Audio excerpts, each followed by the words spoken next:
pag nahilab na, nararamdaman mo sumasakit na, tumitigas na, nagbuelo ka na para kasisisin. Kapit-bitin ko na yun. Hoy, sunod ka, sabi ko baga sa'yo kanina, sumunod ka sa sinasabi ko, ikaw ito, so bilis mo. Sakit na. Sobra. Okay, sige, galingin mo sa pag-iri mamaya. Sunod ka lang sa sinasabi ko para mas mabilis ka mga. Sakit ng hilab, ano? So kapag walang hilab, hihinga ka ng malalim ha, pasok sa ilong, labas sa bibig. Pasok, labas. Ganyan lagi gagawin. Pero pag nahilab na, nararamdaman mo sumasakit na, tumitigas na, nagbuelo ka na para kasisisin.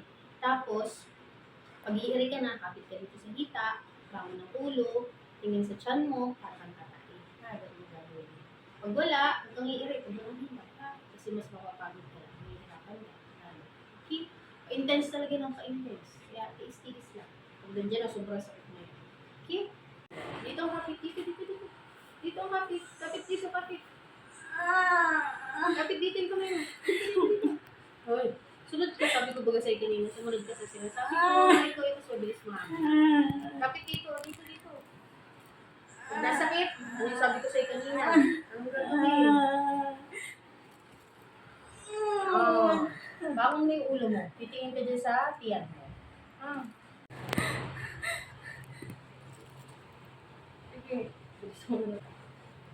Okay, very good. Diretso. Okay, galing. Bukas mo yung hihita mo yung linggo. Nag-pulsit pa. Nag-pulsit. Huwag ka nang umiray. Huwag ka nang umiray.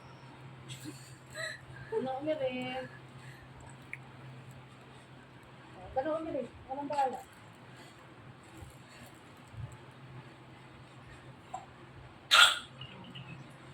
Thank you, Lord. Baby boy.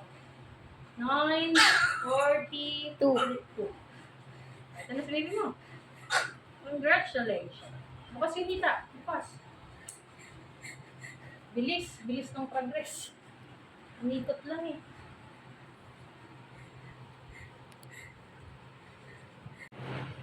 Sarap. Nakaraos, di ba? Para ka nabunutan ng tinik.